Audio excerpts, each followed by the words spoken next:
What is it? It's crab, shrimp, corn, potatoes. Oh, it's like a yeah, like It's really good.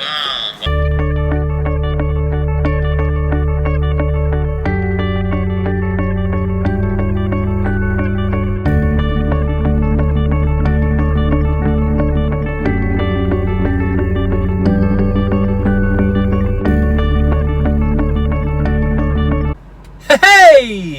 So today is the same day as yesterday's vlog. This is like my favorite drone shot of all time. But I'm taking like this day, which happens to be Labor Day, and splitting it into 2 vlogs. So yeah, that's happening.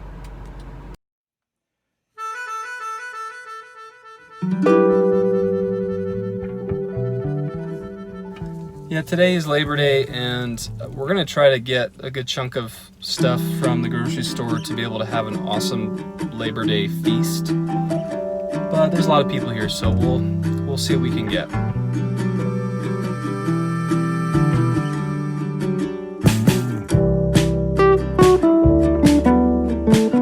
A couple days ago, it was my birthday, and one of the things that I'm all about on my birthday is food. According to my wife, I'm all about food every day, but especially on my birthday, because it's a good excuse to spend money on food instead of like gifts, so we can just indulge ourselves in wonderful, delicious food. Last year for my birthday, for the very first time, we did a seafood boil, and it was awesome.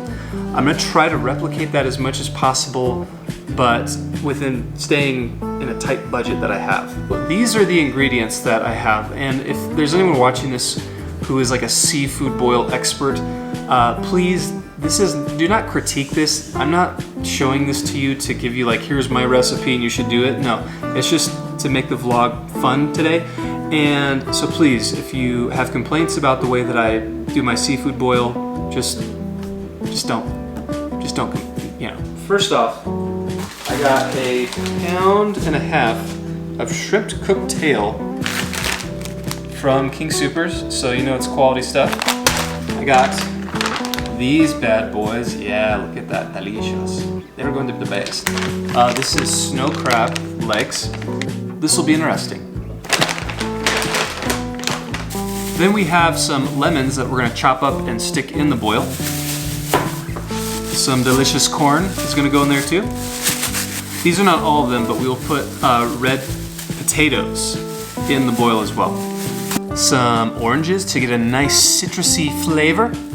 We got garlic that we're gonna throw in there as well. I don't know how to pronounce this, so sorry if that takes offense to a lot of you. Do you know how to pronounce this? Andouillon? Andouille? Andouille sausage? So this is probably the point where you're gonna be really angry with me if you're a seafood boil expert, but I'm gonna use as my main seasoning this sweet bourbon street sprinkle. This is probably made for more of like an after cooking garnish. Is that right, garnish?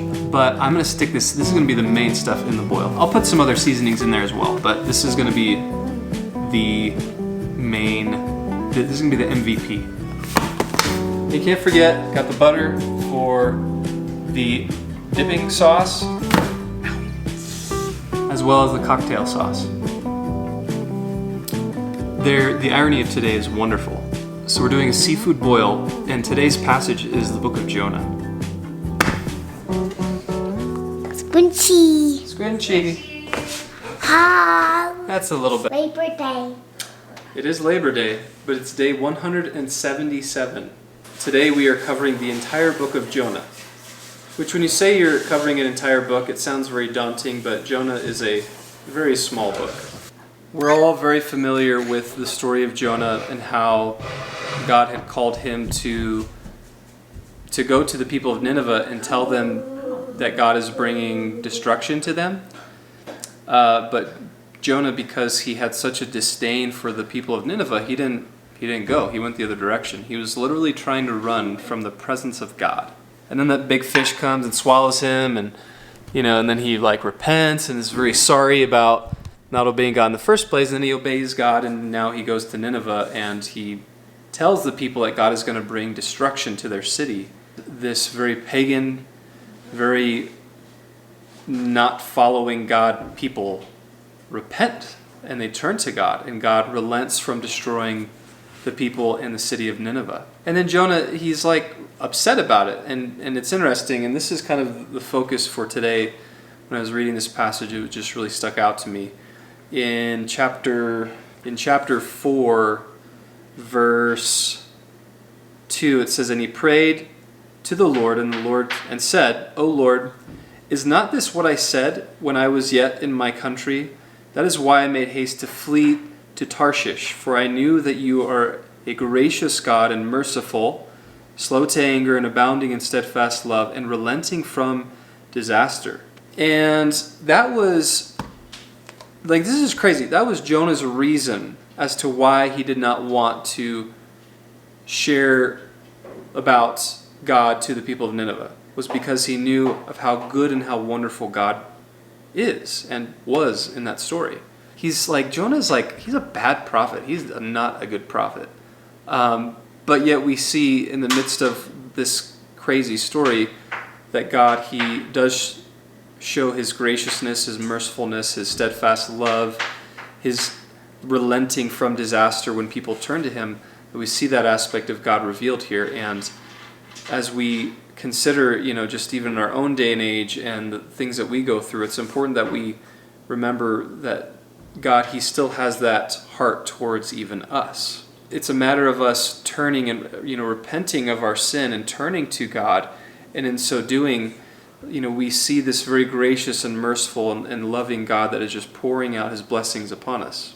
And I know we talked about this yesterday, but in the story where we see during the reign of Jeroboam II that even though he was very much like the first Jeroboam and caused the people to perform idol worship and all kinds of heinous acts, that God was still gracious and kind to them because of the covenant he had made with them. And in that context is actually Jonah is mentioned in that passage in 2 Kings chapter 14. And it is just good today just to take a day and enjoy and relish in the graciousness of God, his mercy, the fact that he has steadfast, abounding, never-ending love for us, and that he longs to relent from the disaster that he justly will bring upon people. And to think that as people trust and believe in Jesus, that the whole idea of what Jesus did was he absorbed that wrath. He had absorbed that destruction that God would pour out on other people as people trust and believe in Jesus. All right, let's get back to cooking some seafood. The first thing we want to do is turn on the burner. And I'm going to use this outside burner because I'm nervous about my house smelling super fishy. So we are going to use this bad boy, and then we're going to put the pot full of water. Well, it's not full. Remember, it's about 2/3 of the way full of water straight on that to get that bad boy boiling. While we're waiting for the water to boil, we're then going to come back inside and we're going to chop up all of the ingredients so that they can fit into the pot once the water is boiling. We're going to cut up our corn, our lemons, oranges. Why not? Let's throw onion in there. Let's just do it. And we're just going to get everything chopped up and ready to go for the boil. Once the water is boiling, we're going to add all of the veggie ingredients first and let them sit in there for I don't know how long. So before you add the veggies to the boiling water, you want to add your seasoning. We're going to use our bourbon street sprinkle seasoning, probably some salt and pepper, maybe, some cayenne pepper. Once the veggies have been boiling for about an hour, then we're going to throw in the shrimp and the crab, and these will cook very quickly. Basically, you want them to cook until they're a pink color. And so what we're going to do is we're going to drain out the water in the pot, have our melted butter ready, as well as our cocktail seasoning ready. Then we are going to pour the entire boil onto the table, and it's time to chow down.